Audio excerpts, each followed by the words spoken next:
नमस्कार, स्वागत है आप सभी का म्यूचुअल फंड हेल्पलाइन में। आपके साथ मैं हूं स्वाति। म्यूचुअल फंड हेल्पलाइन में हम आपको म्यूचुअल फंड से जुड़ी सभी जानकारी देते हैं, साथ ही आपके सभी सवालों के जवाब भी। तो समय की कद्र करते हुए शुरू हैं आज का शो और देखते हैं कि आज के शो में खास क्या है। 3 साल से आदित्य बिरला सन लाइफ प्योर वैल्यू फंड का रिटर्न बेंचमार्क और कैटेगरी से कम, क्या है वजह और क्या करे निवेशक? म्यूचुअल फंड से 20% रिटर्न की उम्मीद रखना क्या निवेशक के लिए सही है? सारा निवेश एक ही फंड में करने से किस तरह का रिस्क हो सकता है? और फंडनामा में आज हम जानेंगे कि जब 2 फंड हाउस का मर्जर होता है तो निवेशक को क्या करना चाहिए।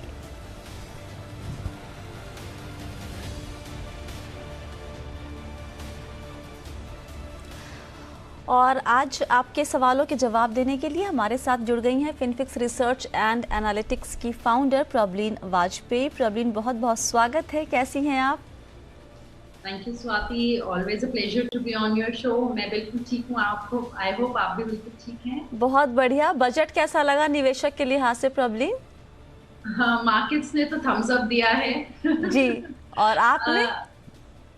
स्वाति, दो जो थोड़े से, एक वो ईपीएफ का taxation, I think that's a bit of a dampener. Otherwise जो यूलिप्स के साथ पैरिटी की है वो तो बहुत अच्छा है from personal finance point of view. Alright, चलिए अब यहाँ पर हम दर्शकों के सवाल लेने शुरू करते हैं। हमारे साथ जोगिंदर सिंह जुड़ गए हैं फोन लाइन पे। जोगिंदर जी नमस्कार मैम। नमस्ते सर, बताइए क्या जानना चाहते हैं? हाँ, मैं बेसिकली ये जानना चाहता हूँ मैम कि जैसे हम जो म्यूचुअल फंड स्कीम है अलग अलग, ये म्यूचुअल फंड स्कीम्स की हम रेटिंग वगैरह देख लेते हैं कि कौन सा 5 स्टार रेटिंग है, कौन सा 4 स्टार रेटिंग है, कौन सा कितने साल से कैसा परफॉर्म कर रहा है। लेकिन एक म्यूचुअल फंड हाउस कितना सेफ है? उनकी भी कोई रेटिंग एजेंसी रहती है कि एक म्यूचुअल फंड हाउस की क्या रेटिंग है? आप किसी पर्टिकुलर फंड हाउस के बारे में जानना चाहते हैं? हाँ, मैं Mirae Asset Emerging Blue Chip Fund है, बेसिकली मैं इन्वेस्ट करना चाहता हूँ इसमें। अच्छा। इसका मैं देखा था पिछले 10 साल से लगातार एवरेज इसका जो रिटर्न है 20% से ज्यादा ही आ रहा है। ओके, तो थोड़ा सा तो आप उस फंड हाउस के बारे में और जानकारी चाहते हैं, और हाँ जी, कैसे पता करें कि वो फंड अच्छा है, फंड हाउस अच्छा है या नहीं है? राइट। हाँ जी। जैसे कि पीछे फ्रैंकलिन में कुछ इशू हो गया था, तो कहीं मैं इसमें इन्वेस्ट करूँ, कल को इसमें कुछ इशू हो जाए तो राइट। बहुत ही वाजिब सवाल है, खासकर जब ऐसी कुछ घटना होती है प्रॉब्लम कि कहीं पर आपका पैसा लगा हो और वहाँ पे कुछ नेगेटिव खबरें आ जाएं उस फंड हाउस से जुड़ी हुई। तो सबसे पहले आपसे जानना चाहेंगे फंड हाउस के बारे में आपकी राय। स्वाति, 2007 से मेरे इंडिया में ऑपरेट कर रहा है, काफी क्रेडिबल फंड हाउस है और इतने सालों में उसने अपने आप को प्रूव किया है इन टर्म्स ऑफ बहुत अच्छी स्कीम के ट्रैक रिकॉर्ड हैं उनके। जो मेरे है उसका जो basically they are backed by Mirae Global जो इन्वेस्टमेंट मैनेजर्स हैं जो 15 और दूसरी कंपनीज में आज की तारीख में ऑपरेट कर रहे हैं। और अब इसका जो एसेट्स अंडर मैनेजमेंट इंडिया में है वो अराउंड 65,000 करोड़ हैं। करीबन इनके पास 30 लाख फोलियोस हैं अपने इन्वेस्टर्स के और काफी बड़ी अराउंड 600 करोड़ की इनकी एसआईपी बुक है। सो इन टर्म्स ऑफ क्रेडिबिलिटी तो मेरे ने अपने आप को हर लिहाज से प्रूव किया है। और जो फंड जोगिंदर जी ने चुना है वो इनका फ्लैगशिप फंड है, जिसको सिंस इंसेप्शन नीलेश सुराना ने मैनेज किया है end of course it's given a very good return अब तक। पर मेरे ख्याल से जोगिंदर जी ने ये भी शायद ऐड किया था कि वो कुछ 10,000 डालना चाहते हैं प्लस लमसम। तो स्वाति, अब यहाँ पे थोड़ी सी रिस्ट्रिक्शन है इस चीज को लेके, बिकॉज इस फंड में सिर्फ 2,500 तक की एसआईपी हो सकती है एंड एक्सपी यानी कि एक तो कोई लमसम नहीं हो सकता और किसी लिक्विड फंड से या किसी और डेट फंड से भी इसमें अब मूवमेंट नहीं हो सकती है थ्रू एसटीपी। बाकी जहाँ फंड हाउस का सवाल है, mister Swarup Mohanty has been the CEO for the last 5 years, पिछले 10 साल से जुड़े हैं और आई थिंक उन्होंने इस फंड हाउस को काफी एक बुलंदी पे पहुंचाया है। जी फंड हाउस जोगिंदर जी जोगिंदर जी एक काम करें, आपकी बात हम जो मेरे एसेट फंड हाउस है उनके सीईओ से करवा दें, आप उनसे पूछेंगे सीधे सवाल।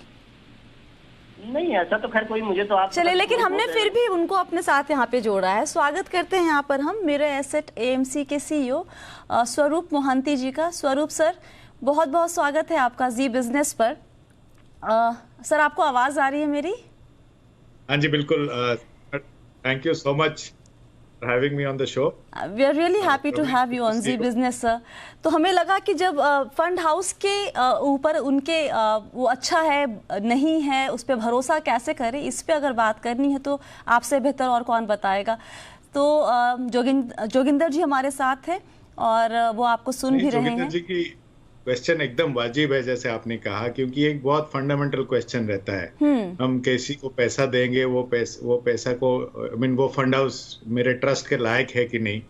बट अगर मेरे एसेट को थोड़ा अलग रखें, बेसिक म्यूचुअल फंड का एक स्ट्रक्चर पे अगर देखें तो ये एक ट्रस्ट का बिजनेस होता है। पहले एक ट्रस्ट फॉर्म होता है and that trust has a sponsor. जैसे प्रवीण ने कहा, हमारा sponsor is Mirae Asset Global Investments. हम लोग वी कम फ्रॉम कोरिया, और कोरिया की ये फर्स्ट म्यूचुअल फंड हाउस है। जैसे इंडिया में यूटीआई ने म्यूचुअल फंड चालू किया था, वैसे साउथ कोरिया में मिरे ने म्यूचुअल फंड वो पूरे कंट्री में चालू किया था। तो स्पॉन्सर फिर एक ट्रस्टी बोर्ड अपॉइंट करता है ये सारे फंड हाउस के लिए, और ट्रस्टी बोर्ड फिर हम एसेट मैनेजमेंट कंपनीज को अपॉइंट करता है। हम फिर स्कीम मैनेज करते हैं। जैसे आप ये मेरे एसेट इमर्जिंग ब्लू चिप की बात कर रहे हैं, आप पैसा मेरे एसेट ब्लू चिप को देंगे जी, राइट? हमें पैसा नहीं दे रहे, हम सिर्फ मैनेज करते हैं। और इसका एक ब्यूटी ये है कि अगर मैनेजमेंट आपको पसंद नहीं आया तो हमारे जो रेगुलेटर है ये आपको हक देता है to go and come, I mean to vote us out. ऐसा इंडिया में भी हुआ है कि कुछ एसेट मैनेजमेंट कंपनी जिनके इन्वेस्टर्स उनको अच्छे नहीं लगे हैं तो उनको वोट आउट भी किया गया है। द डिफरेंस बिटवीन सपोज एक एफडी कंपनी और म्यूचुअल फंड कंपनी आप देखें, एफडी में आप कंपनी को पैसा देते हैं, हियर आप स्कीम को पैसा देते हैं। तो more than the fund house, I think what you should look at is वो स्कीम का परफॉर्मेंस, वो स्कीम का फंड मैनेजर, वो ज्यादा मायने रखता है। It is not a business of a brand, it is a business of a product. तो प्रोडक्ट अगर अच्छा हो, ऐसा नहीं है कि बड़ा नाम भी खराब प्रोडक्ट दे सकता है, अच्छा प्रोडक्ट दे सकता है, एक छोटा नाम भी अच्छा प्रोडक्ट दे सकता है, खराब प्रोडक्ट दे सकता है। तो ये एक बिजनेस एक प्रोडक्ट का है, और हमारा रोल एक फिड्यूशियरी रोल का रहता है कि आपका पैसा हम ठीक से रखें। जैसे प्रबलीन ने कहा 12 साल हो गया हमारा ट्रैक रिकॉर्ड अभी तक, thanks to the fund management team ठीक ठाक रहा है, और आगे इंशाल्लाह ठीक ठाक ही रखना चाहेंगे जी। ये एक ट्रस्ट का बिजनेस है और उसको ट्रस्ट के लेवल में ही मैनेज करना चाहेंगे। ओके और सर, मेरे एसेट इमर्जिंग ब्लू चिप शानदार ट्रैक रिकॉर्ड इसका, जैसा कि जोगिंदर जी ने भी बताया कि ऑन एन एवरेज आप आराम से 15-20% का रिटर्न दिखा रहे हैं 10 सालों में। शिकायत लेकिन निवेशकों की यही हो रही है कि भाई इसमें आप एसआईपी की रकम कम क्यों कर दी गई है? क्या कोई उम्मीद रखें कि ये बढ़ेगी आगे जाके, या फिर अब ये 2500 पे ही रुकेगी, या उससे भी कम हो सकती है? मैडम, अगर मार्केट ऐसा रहा, हमारा मानना है कि इक्विटी मार्केट्स इंडिया में स्पेशली मिड कैप्स काफी लिक्विड है, तो उतना ही पैसा ले सकते हैं। 2500 आपको लगता है, लेकिन फंड में एसआईपी बुक करीब 230 करोड़ का है पर मंथ, तो उतना पैसा मैनेजमेंट के लिए ठीक है, इसलिए इसका एक अमाउंट हमने तय किया है। अगर मार्केट और इलिक्विड हो सकता है तो इस पे एक्शन कर सकते हैं। पहले ये 25,000 हुआ करता था, तो ये एक अच्छा फंड मैनेज करने की कोशिश में हम लोग लगे हैं। 12 साल का ट्रैक रिकॉर्ड है ये फंड मैनेजर, ये फंड का 10 साल में ये बेस्ट फंड है मार्केट का। तो वी आर वेरी लकी कि ये फंड ऐसा है, और इसको ऐसा रखने की कोशिश करेंगे, ये हमारी बिल्कुल कोशिश रहेगी। बट जैसे हम म्यूचुअल फंड कहते हैं कि पास्ट परफॉर्मेंस पे मत जाइए, फंड आगे जाके क्यों परफॉर्म करेगा ये शायद प्रॉब्लम से पूछे तो that will be a better जी। जोगिंदर जी, जी मैम, आपके सवालों के जवाब मिल गए। एक छोटा सा सवाल हो मेरा मैम, क्विकली सर। क्या कोई mutual equity based mutual fund आज तक फेल हुआ है? फेल हुआ है का मतलब क्या होता है? फेल हुआ का मतलब जिसमें इन्वेस्टर का पैसा मर गया हो, जिसमें पैसे लगाए हो और जीरो हो जाए रकम। हाँ, इक्विटी बेस्ड म्यूचुअल फंड। देखो उसमें बहुत सारी कंपनियां हैं, उनके बेस पे उसकी एसआईपी आती रहती है। मतलब इस पे हम प्रॉब्लम से जवाब लेंगे, और यहाँ पर लेकिन पहले मैं मोहंती सर को शुक्रिया अदा कर दूं, सिर्फ एक सवाल के लिए वो हमारे साथ जुड़े थे, क्योंकि ये मेरे एसेट। मेरी तरफ से उनको थैंक यू बोलिएगा मैम प्लीज। जरूर सर, बहुत बहुत शुक्रिया। Thank you so much Swati ji, thank you so much. Prableen सवाल लेते हैं अब इनका कि ऐसा कभी हिस्ट्री में हुआ है क्या, म्यूचुअल फंड की हिस्ट्री में, कि जहां पैसे लगाए हों और पैसे वापस कभी मिले ही ना हो निवेशक को? मेरे हिसाब से तो स्वाति ऐसा कभी नहीं हुआ है। जब सपोज करिए किसी इक्विटी म्यूचुअल फंड में पैसा लगा रहे हैं, तो जो म्यूचुअल फंड है उसका जो पूरा कॉन्स्ट्रक्ट है वो ऐसे किया जाता है कि उसमें करीबन 30-35 स्टॉक्स का पोर्टफोलियो है। तो अगर हम ये मान लेते हैं कि 2-3 स्टॉक्स की सिलेक्शन बहुत खराब हो गई, वो कंपनीज दिवालिया हो गई या आउट ऑफ बिजनेस हो गई, डीलिस्ट हो गई, तो भी तो बाकी 20-25 स्टॉक्स उस पोर्टफोलियो में होंगे। तो परफॉर्मेंस खराब जरूर रह सकती है स्वाति, पर ऐसा नहीं है कि स्कीम बिल्कुल ही बंद हो गई है या जीरो पे आ जाएगी आपकी इन्वेस्टमेंट कॉस्ट। बट यहाँ जो जोगिंदर जी का क्वेश्चन है, और जो ये उनको ये समझना जरूरी है कि उनका जो प्रिंसिपल है it is at risk, market risk है। और अगर 1 लाख रुपए लगाया तो ऐसा वक्त आ सकता है जब वो शायद सिर्फ 50,000 दिखे उनको। तो लंबे समय का सोच के चले और थोड़ा डाइवर्सिफाइड अपना with his own portfolio should also be diversified different fund houses and schemes में। ठीक है, अब हम अगला सवाल लेते हैं। पूजा मक्खी जो हमारे साथ जुड़ गई हैं फोन लाइन पे। पूजा जी नमस्ते। हेलो मैम, बताइए क्या जानना चाहती हैं? मैम मेरा ना ABSL Aditya Birla sunlight pure value fund growth में मैं एवरी मंथ 10,000 SIP में डालती हूँ जी। तो now it is 3 to 4 years has been done, so I have checked the value is I am in profit of 40,000 right now. So I just need to ask कि मेरा 4 year हो गया है, तो अभी आगे मतलब इतना जब मैंने लिया था तो तभी बोला था कि you will get a good return, तो उतना मुझे वो नहीं दिख रहा है प्रॉफिट। ओके, और आपको वो गुड रिटर्न का मायना क्या समझ में आया था? For long time, if you put for 5 years, 10 years, 15 years, so you will get a good amount. Okay. और अभी आपके पास जो रिटर्न दिख रहा है वो कितना % दिखा रहा है? आपके पास स्टेटमेंट आता होगा आपके जो? हाँ, तो मैंने 4 year डाला है तो 4,80,000, तो उसपे 40,000, 5,20,000 ऐसे है। अच्छा, ओके। हाँ जी, ओके। और एक सवाल आपसे और करना है कि आपके पास पोर्टफोलियो में और भी कुछ फंड्स हैं या फिर ये आपका इकलौता निवेश है? ना, I have another SIP also. Another SIPs as well. Okay, good. ठीक है। परफॉर्मेंस वाइज हाँ थोड़ा डिसअपॉइंटिंग रहा है, लेकिन ये जो डिसअपॉइंटमेंट है वो 3 से 4 साल के रिटर्न में ही दिख रहा है। अगर आप 10 साल या 7 साल का रिटर्न देखें प्रॉब्लिन, तो it's pretty much okay, in fact very decent return, और वो भी ईयर टू डेट और 1 साल के अंदर का जो रिटर्न है वो भी ठीक है, अच्छा है। तो जो है खराब पैच वो 3 से 4 साल वालों में ही दिख रहा है सिर्फ। जी स्वाति, मैं पूजा मेरी आई थिंक फर्स्ट टाइम है मैं फीमेल कॉलर का रिप्लाई कर रही हूँ, आंसर व्हिच इज नाइस जी। पहले मैं थोड़ा सा एक्सप्लेन करूंगी पूजा को कि एक तो जो वैल्यू फंड होता है ना, this should not be part of your core portfolio. ये टेक्निकली आपका 2-3 मेजर फंड्स का पोर्टफोलियो उसका एक पेरिफेरी में होना चाहिए, इट्स अ पेरिफेरल कैटेगरी। और जो वैल्यू फंड्स हैं ये उन कंपनीज में पैसा लगाते हैं जो इस टाइम पे जिनमें पोटेंशियल है पर उनकी कीमत अभी भी बाजार में उतनी बड़ी नहीं है, यानी कि कल को चल के बढ़ सकती है और इस टाइम पे वो अंडर वैल्यूड है। यहाँ पे स्वाति थोड़ा सा कैच है, जो ABSL का ये फंड है प्योर वैल्यू बुरा फंड नहीं है, पर इसका जो कॉन्स्ट्रक्ट है वो एक इसके बेंचमार्क और कैटेगरी से थोड़ा अलग है, बिकॉज ये थोड़ा एग्रेसिव है, जहां पे इसका अराउंड 27-28% स्मॉल कैप में रहा है, अराउंड 34-35% मिड कैप में, जबकि अगर हम कैटेगरी में देखेंगे तो सिर्फ 12% करीबन स्मॉल कैप में है, अराउंड 25% मिड कैप में। और हुआ क्या, इसका AUM करीबन 1,000 करोड़ था 2017 तक।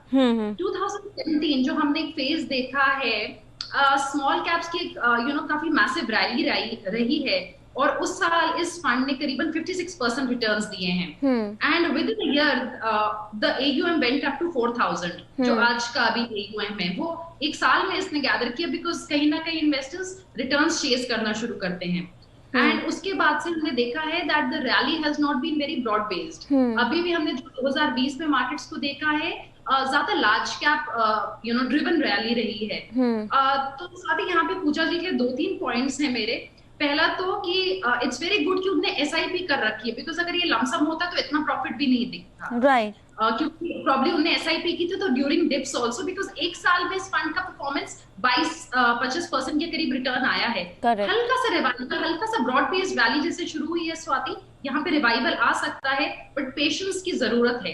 एक तो वैल्यू थीम है, ऊपर से स्मॉल कैप का एक्सपोजर है। तो अगर पूजा उतना नहीं रखना चाहती हैं आगे पेशेंस, या उनका मुझे ऑब्जेक्टिव नहीं पता क्या है, तो चाहे एग्जिट कर ले। अगर कंटिन्यूड रहना है तो एलोकेशन कम करके कंटिन्यूड रह सकती हैं, but then she has to have patience, यहाँ रखना पड़ेगा थोड़ी, जब तक ब्रॉड बेस्ड रैली नहीं होगी। स्मॉल कैप एक्सपोजर की वजह से हल्का सा एग्रेसिव फंड है, थोड़ा सा उनको डिसअपॉइंटमेंट हो सकता है इन द नियर टर्म। तो रिस्क ज्यादा है, एक तो वैल्यू ओरिएंटेड फंड, ऊपर से स्मॉल कैप में और मिड कैप में एक्सपोजर ज़्यादा। तो पूजा, अगर आपके कोर पोर्टफोलियो का हिस्सा ये नहीं है और आप पेशेंस रख सकती हैं तो आप बने रहें, लेकिन अगर आपको लगता है कि बहुत इंतज़ार कर लिया अब और नहीं, तो आप इसमें से निकलना भी चाहें तो कोई हर्ज नहीं है। आप आज आपके सवालों के जवाब दे रही हैं प्रबलीन वाजपेयी। सवाल लेते हैं मेघा का। 15,000 रुपये हर महीने निवेश करना चाहती हैं 5 से 10 सालों के लिए, और जो सबसे इंटरेस्टिंग पार्ट है क्वेश्चन का प्रबलीन, उम्मीद है इनको 20% और उससे ज़्यादा के रिटर्न की। तो सवाल का जवाब यही चाहिए हमें कि ये इस तरह की उम्मीद कितनी सही है निवेशक के लिए। राइट स्वाति, एक्सपेक्टेशंस थोड़ी सी हाई हैं 20% की। हम लोग यूजुअली जब कैलकुलेट करते हैं तो 10 से 12% बेसिकली जो हमारी कंपनीज, जो BSE 500 की कंपनीज की अर्निंग्स के हिसाब से हम लोग यूजुअली लेके चलते हैं, और वो अभी पिछले टाइम पे अराउंड 9% के करीब ओवर कर रही थी। अगर हम थोड़ा रिवाइवल लें तो भी हम 10 to 11% से ज्यादा ना लें, अपनी कैलकुलेशंस ले तो बेटर है। और जो मेघा जी का सवाल है, इसमें अगर 15,000 रुपीज स्वाति ये इन्वेस्ट करती है 10 साल के लिए जी, तो करीबन 31 लाख ये गैदर कर पाएंगी अगर हम 10% का रिटर्न लेके चले। बस यहाँ पे इनको ये देखना है, जो इनका टाइम पीरियड इनने 5 से 10 साल बोला है, तो जो फंड चॉइस है वो वेरी कर जाएगी कि 5 के लिए करना चाहती हैं, 7 या 10 साल के लिए, क्योंकि रिस्कीनेस फंड की उसी हिसाब से उनको बहुत ज़रूरी है। निवेशकों के लिए अपना निवेश की अवधि को लेकर क्लैरिटी उनके अंदर होना बहुत ही ज़रूरी है। अब हम क्विकली रुख करते हैं हमारे खास सेगमेंट फंडनामा की तरफ।